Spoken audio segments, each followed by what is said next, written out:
This video and every video on this channel is made possible by your support on patreon.com/616entertainment. I couldn't do this without you, and your contributions keep this channel alive. You can also grab an official shirt over on prowrestlingtees.com/616entertainment.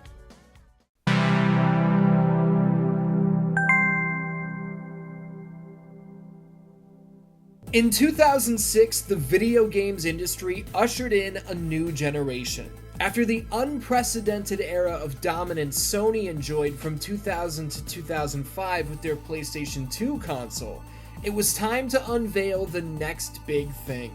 The PlayStation 3 would release in North America on November 17th, 2006, with a launch lineup comprised of Insomniac Games' first-person shooter, Resistance: Fall of Man, Bethesda's Elder Scrolls 4: Oblivion, Namco Bandai's Ridge Racer 7, and more.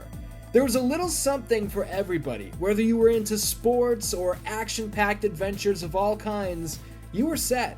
The new generation had arrived, and with it came better graphics, more connected experiences, and a higher plane of digital existence.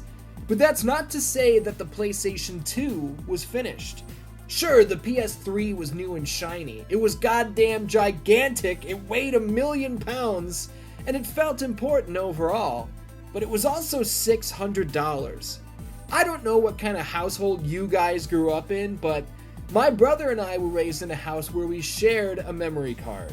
Used games were the norm for us. Our PlayStation 2 that we got for Christmas came in a big, unmarked box, as it was obviously pre-owned.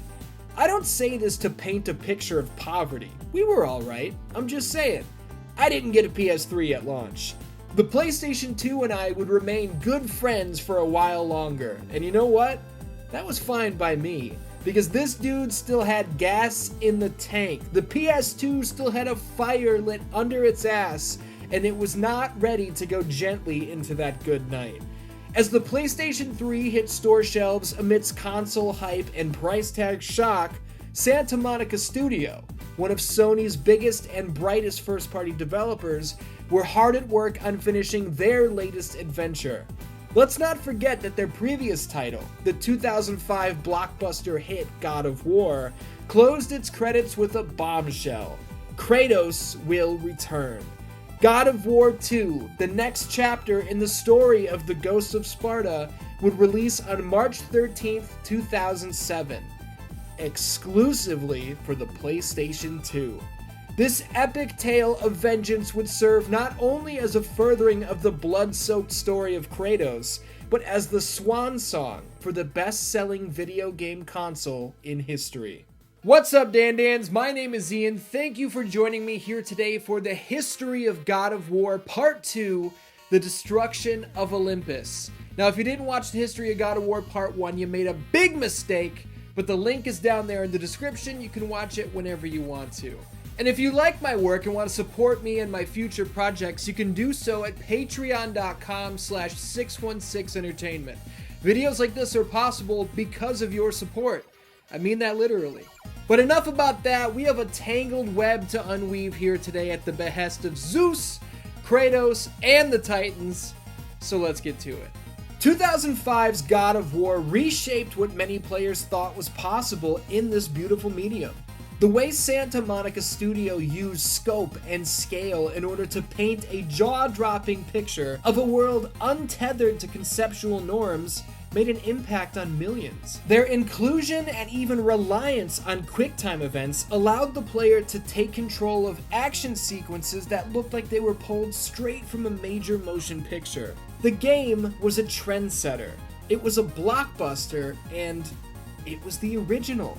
This was clearly a title on the brink of exploding into a massive franchise, and oh, what a franchise it would become.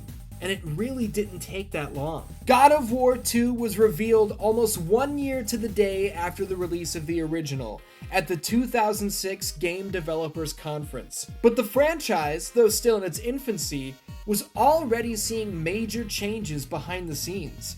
David Jaffe, God of War's creator, would no longer be in the director's chair going forward.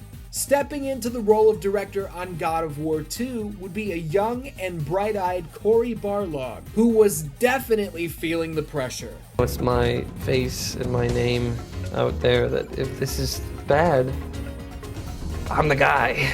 You're the guy that fucked up God of War, you know, like that weighs heavily. God of War 2 would serve as Barlog's directorial debut, but the man was already well experienced in the industry, having played the role of lead animator on the original God of War, as well as 2003's Backyard Wrestling, Don't Try This at Home, and 2002's X-Men, The Next Dimension.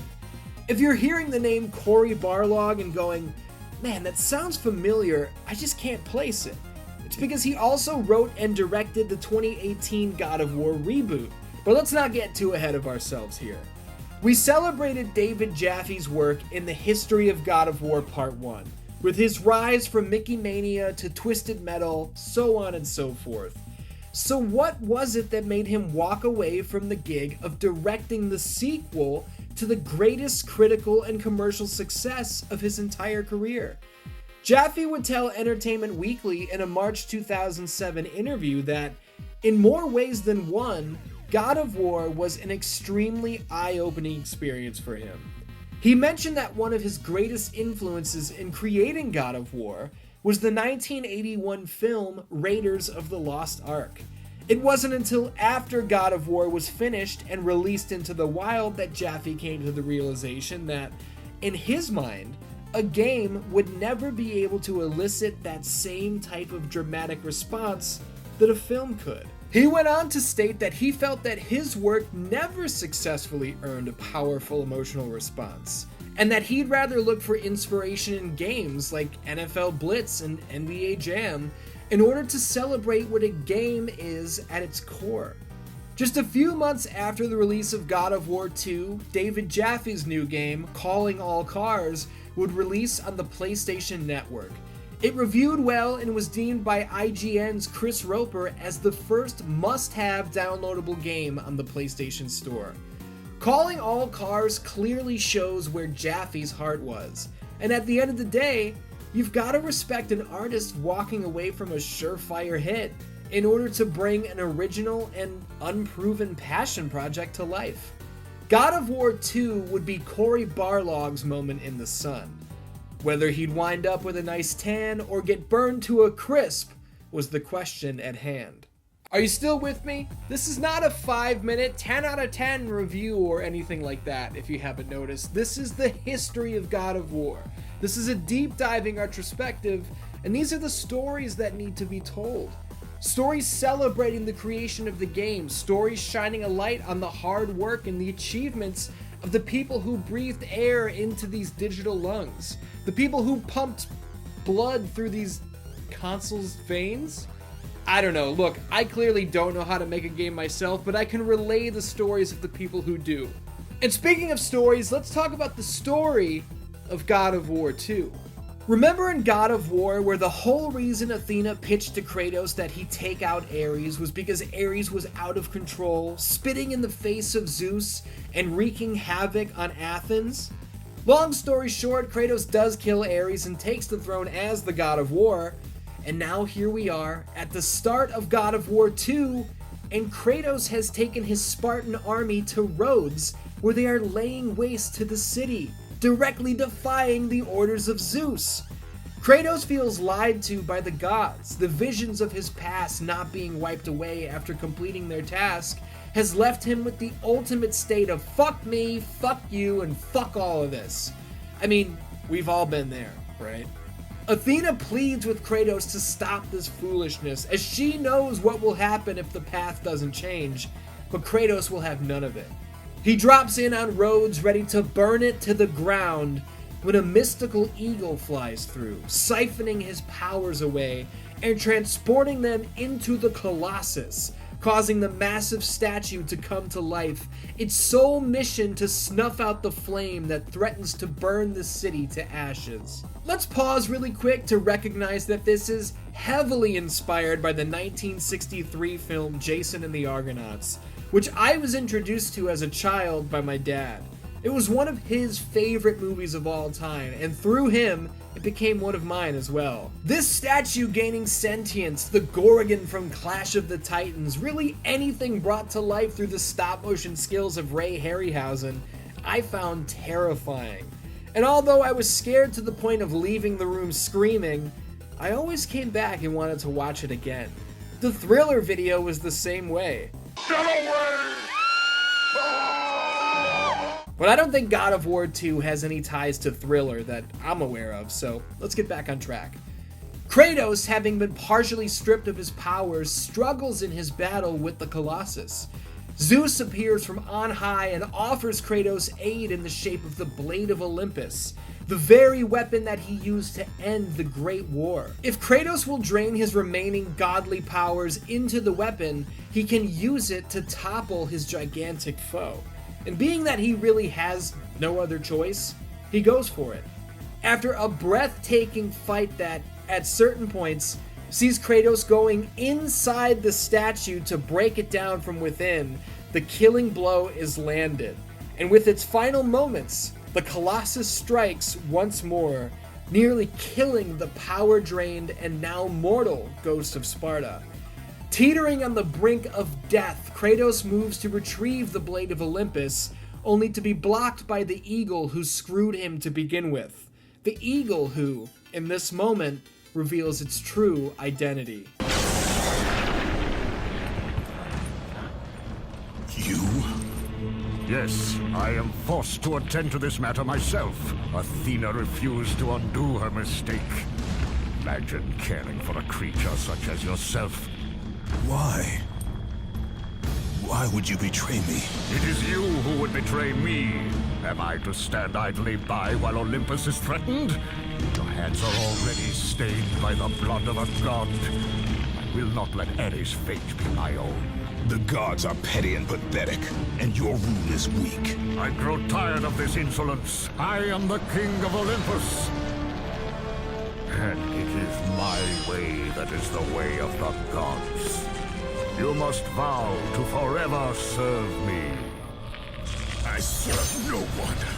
Then you leave me no choice. Pulling the ultimate bitch move, Zeus attacks the already battered and beaten Kratos, ultimately killing him. Zeus's words are carefully chosen. It did not have to be this way, my son. This path is of your choosing. A choice from the gods is as useless as the gods themselves. Even now, as you draw your last breath, you continue to defy me? Everything you have ever known, Kratos, will now suffer because of your sacrilege. You will never be the ruler of Olympus. The cycle ends here. And after murdering the god of war, Zeus also wipes out the entire Spartan army. Kratos' body is pulled into the underworld, but before he can truly pass over to the other side, he is approached by the Titan Gaia, the mother of Earth. His wounds are healed, his life restored, his flame of vengeance once again a raging inferno. Gaia promises to guide Kratos to the Sisters of Fate, the beings who watch over the threads of time, so that he can go back to the very moment where Zeus betrayed him and alter the course of history. If there's one thing that never disappoints, it's the story of God of War. How do you one-up the tale of traveling all the way to Athens in order to battle Ares, the god of war? How about by getting killed by Zeus, sent to Hades, resurrected by the Titans that Zeus banished, taking control of the order of time and challenging the king of the gods himself? It's out of control. Out of control, and I love it. Before setting off, Kratos comes face to face with one of the very few surviving Spartan soldiers. He instills courage in his brethren, and they both set off into the night. Now, we don't have to go play by play the whole time. Let's break it up. Let's take a minute to focus on the brand new gameplay mechanics and features we experience throughout the course of this story. Right off the bat, we're climbing atop the legendary Pegasus and battling hordes of enemies while flying through the night sky, illuminated exclusively by the glow of the full moon. This is awesome. Tearing the wings off a griffin and casting it thousands of feet down to its ultimate doom is brutality personified. You'll notice immediately that the environments here in the sequel offer a stark contrast to those of the original God of War, which was very warm, very desert heavy, lots of stone and metal. Now we've got moonlit night skies, mountaintop tundras, frozen caverns, lush greenery, murky bogs. You've gotta love it. We're acquiring new abilities and weapons along the way, like Typhon's Bane, the mystical bow that we used to free Prometheus from the curse placed upon him by Zeus. Oh, did I forget to mention that? Yeah, Prometheus brought a shred of the flame of Olympus to the mortals. In return, Zeus has him eaten to death every day by a giant raptor. When night falls, his wounds heal so that he can be eaten all over again for eternity. If you had it in your mind that Zeus was misunderstood or maybe wasn't so bad, nah, he's trash.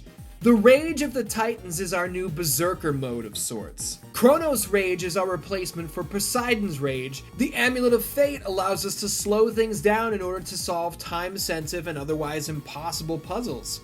A boss fight against the undead barbarian leader, who we beheaded as a part of the original story, ends with Homie getting finished with his own weapon. A weapon which we keep for the rest of the game. The Golden Fleece enables the parrying of projectiles. This Golden Fleece belonged to a soldier named Jason, by the way. Come on now. And yeah, let's hit on these boss fights, dude, because there are so many of them. God of War 2 features literally 4 times the boss fights of the original. I already mentioned the rematch with the barbarian leader, but I'd like to throw in that a portion of this fight features a cameo from the fucking ship captain from the original God of War. This dude has the worst luck in the world, I swear. The Euryale or Ephriali fight is ridiculous and more than makes up for what I thought was a disappointing portrayal of Medusa in the first game. Coming across Perseus in his pursuit of the Sisters of Fate. He wants a chance to regain his lost love and thinks that cutting down a fallen god is his chance to prove himself to the sisters. This is so good.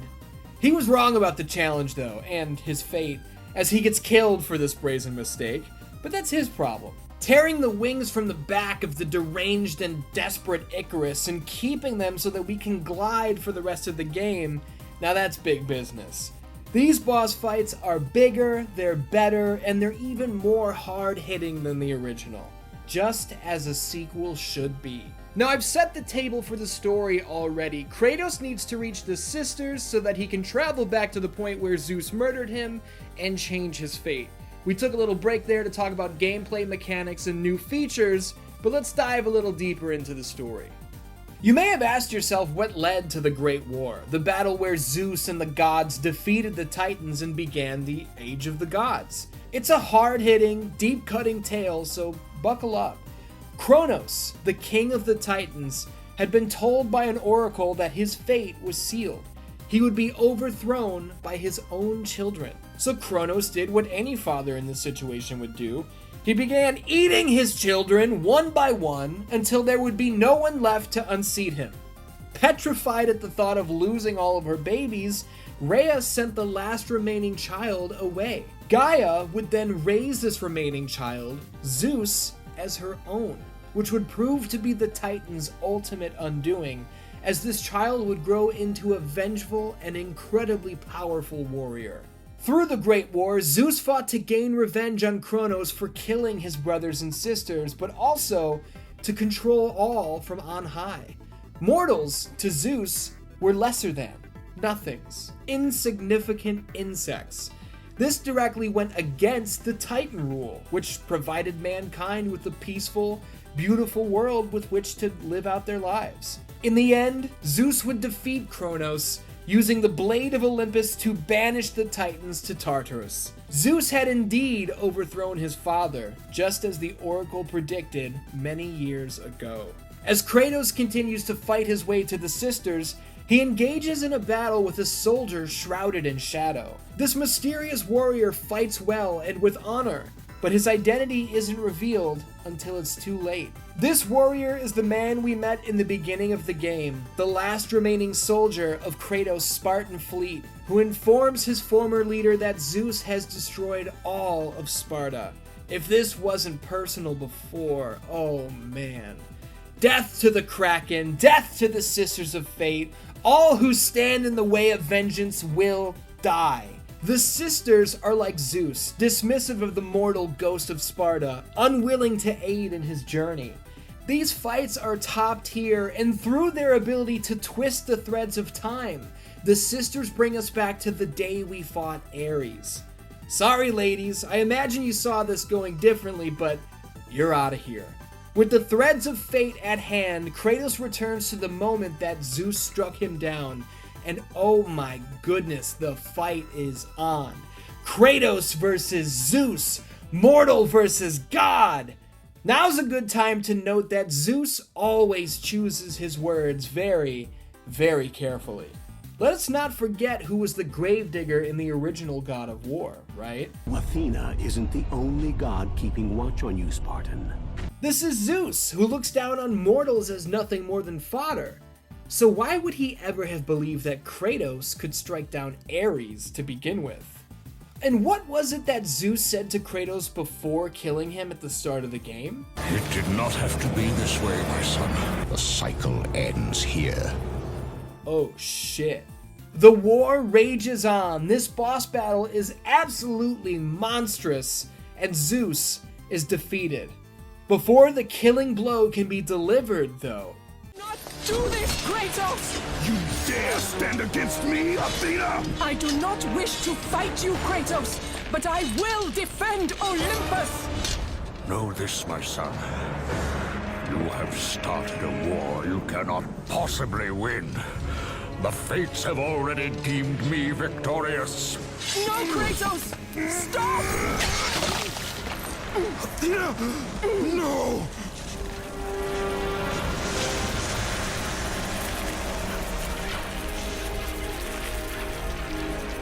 Why do you sacrifice yourself? To save Olympus. I do not seek to destroy Olympus, only Zeus.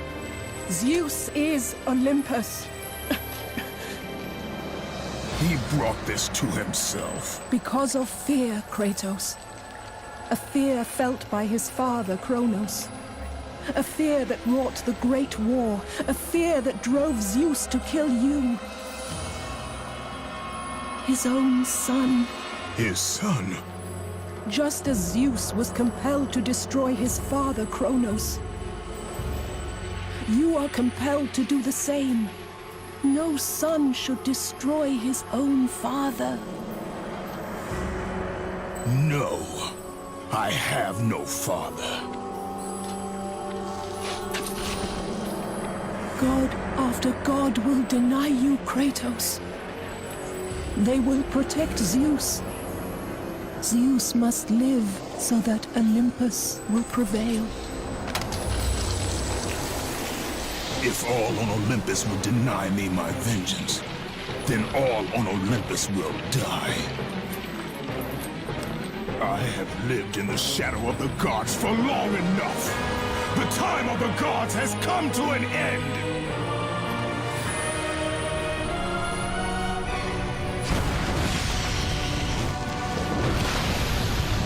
Bombshell. Absolute bombshell. Kratos is the son of Zeus. Right at the start of the game, when Zeus said the cycle ends now, he told us right there. This thread has been dangled in front of us the entire time, and we just didn't see it. This is masterful shit. I don't care who you are, I don't care what you say, this is top tier stuff. If all on Olympus will deny me my revenge, then all on Olympus will die. The age of the gods has come to an end. Are you kidding me? And we're not finished. We're almost finished. But we've got one more major plot point to touch on. With Athena dead, Kratos returns to the threads of fate. Rather than going back to the moment where Athena was killed and correcting that, or the moment where Kratos was killed, Kratos goes all the way back to the Great War.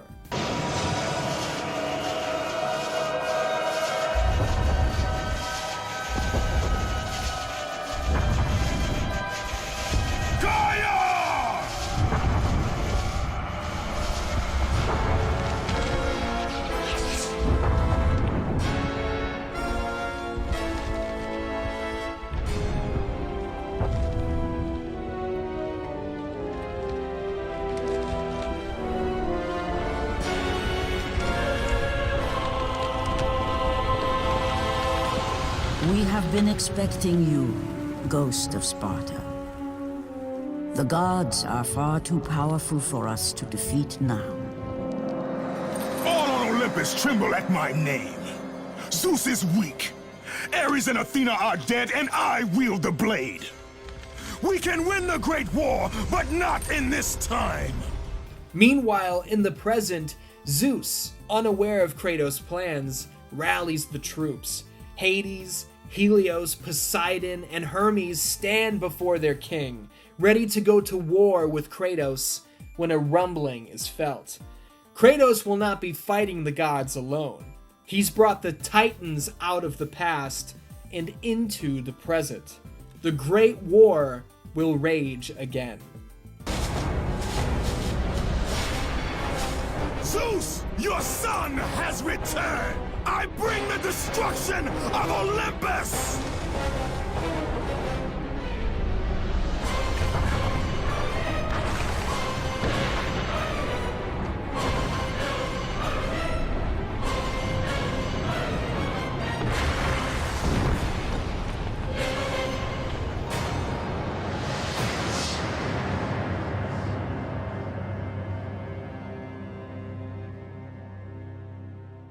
That's God of War 2 Dan Dan's earth-shattering reveals, skull-pounding boss fights, and the perfect setup for the eventual God of War 3. You're out of your ass if you don't consider God of War 2 to be one of the greatest sequels of all time. I won't have it. I won't allow it. And though we've covered the story of God of War 2, there's more I want to talk about, there's more I want to shine a light on before we call it a day. I've touched several times on the inspiration that this game takes from both Jason and the Argonauts and Clash of the Titans, but there's one specific instance of this that I want to highlight. You may remember in the character graveyard from the original game, we got a glimpse of the skeleton enemy. The design was deemed too simplistic and was abandoned. I loved this design, as this was another straight pull from Jason and the Argonauts. This was a scene I loved as a child. For whatever reason, my dad didn't have to calm me down from this one. I can't explain it. Well, Dan Dans, here they are. Somebody, maybe David Jaffe, he was the creative director after all, decided they weren't too simplistic, so here they are, in the flesh, or in the bone. Whatever. I'm just happy to see them. And I promise I won't harp on this anymore, but the connections are too numerous and notable to not talk about. Harry Hamlin, who played Perseus in 1981's Clash of the Titans, also provides the voice of Perseus here in God of War 2. That is fucking awesome. It's been a real interesting ride, that Clash of the Titans thing. This movie that I didn't think was going to really go anywhere became this long-lived, iconic film. At least I can bathe in the glory of being the one who brought down the mighty Kratos, the slayer of gods. The Titan Atlas is voiced by the dearly departed Michael Clarke Duncan, who absolutely kicks ass in this role, as he always did. You dare show your face to me after what you have done? He carries the world on his shoulders. You know, to carry that around with you, especially for eternity, I can't even imagine. You have everybody's burdens right on your shoulder, and it must be very painful. This footage is pulled straight from the PlayStation 2 disc, as just like the first game, God of War 2 is jam-packed with bonus features which are not only an all-access pass into the voiceover studio, the development studio, and more, but they also served as a great resource for me in doing research for the series. How else would we know that Atlantis was once featured and ultimately cut from the final product? Ask Eric San Juan how that felt internally. I hate water now. I really do. I just never liked it, don't swim very well, and this kind of confirms it. There's a crazy and honestly pretty creepy Easter egg hidden in God of War 2 that I'd be remiss to not mention. Follow the secret guidelines and watch a message be scrawled in the sky. The quote comes from the Bhagavad Gita, a sacred Hindu scripture which was infamously quoted by Oppenheimer after inventing the atomic bomb. Heavy stuff, man. Now I am become death, the destroyer of worlds. I suppose we all thought that, one way or another. If you're watching this and thinking, man, he's been gushing about this game throughout the entire runtime, is he ever going to touch on the negative aspects? Well, look, God of War 2 is a legendary title that stands the test of time. If you want to listen to me talk about games that I love that don't quite hit the mark, and I'm honest in my critiques of them, there are videos like that on this channel. You can watch them whenever you see fit. The links are in the description. But with God of War 2, my complaints are pretty few and far between. If I'm forced to complain about anything, I would mention that there were just a few moments in God of War 2 that had me going, okay, now what the hell am I supposed to do? There was a puzzle or two that I didn't feel were laid out as clearly as they might have been in the original game. I was trying things at random to see if something would work, rather than working toward a solution that I felt was the correct answer. My key complaint, though, is the new grapple hook move, where Kratos can use the blades of Athena to latch onto pieces of the environment and swing around the stage. This works well 95% of the time, don't get me wrong. But there's one spot in particular that took me 15 to 20 tries just to get it to work. The specific jump that I kept messing up on was like step 8 of a 15-step ordeal, and it's a one and done. If you miss, you have to reload and do steps 1 through 7 just to try and fail at step 8 again. Annoying.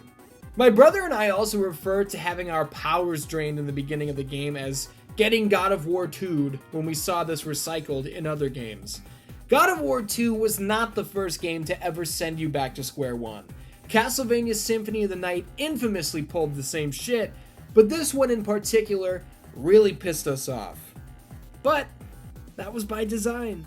I really wanted to experience that being cut down to size, that fall from grace, and have the player experience that during play, like actually have to deal with all that, and then take a little bit of their own emotions of losing their powers, their frustration, and then it kind of focuses towards the antagonist of like, fuck that guy, he took my stuff. God of War 2 released on March 13th, 2007, nearly 6 months after the launch of the PlayStation 3. While day one adopters of Sony's brand new console had been enjoying Resistance Fall of Man since launch, and MotorStorm for the last week, God of War 2 released on the previous generation's hardware, and was every bit as beautiful as its newborn competition. Nowhere on the PlayStation 3 up to this point could you experience anything like walking across the great chains that anchored the islands to the steeds of time. God of War 2 reviewed unbelievably well, earning Game of the Year awards left and right. On the charts, the sequel proved to be a titan, selling more than 4.24 million units at retail. In a world full of sometimes disappointing and oftentimes uninspired cash-in sequels, the legacy of God of War 2 shines bright. We're talking about the final blockbuster, the walk-off grand slam, the swan song of the best-selling video game console of all time. I personally will never forget walking into my local GameStop in early 2007. There was a PlayStation 3 demo unit set up, and obviously, as a 16-year-old who didn't have a PS3, it caught my attention. But before I could even grab the controller and explore this new, wondrous console for the first time, something else caught my eye. It was God of War 2. I swear to you, in that moment, I forgot about the PS3. The word legendary is thrown around far too often, but in this instance, it fits perfectly. I knew that my good friend the PlayStation 2 and I were going to be together a little bit longer. I didn't know at the time that this was the last adventure that we'd ever take together, but if I did, I don't think it would have felt any different. Because there's no possible way it could have been any better. There it is, Dans. I swear, every time I wrap one of these history of videos, I'm always so proud to finally have told my stories about the subject, but at the same time, I also feel like I lose a little something because now those stories are out there. I've told them. I can't tell them again. God, I can't imagine how the people making these games feel. Don't you dare miss the next chapter, The History of God of War Part 3, The End of Vengeance, which premieres August 19th, 2022. I can't wait for you guys to see Part 3, but in the meantime, if you enjoyed this video and want to see more like it, search through the channel. And if you want to support future content like this, you can do so at patreon.com/616entertainment. Look, not a lot of channels will tell you this, but a channel like mine lives and dies by the support that people like you show it. So I appreciate you to the ends of the earth. You have no idea how important it is or what it means to me, but I'm not going to talk your ear off. I'm just going to say I love ya, and I will see you next time.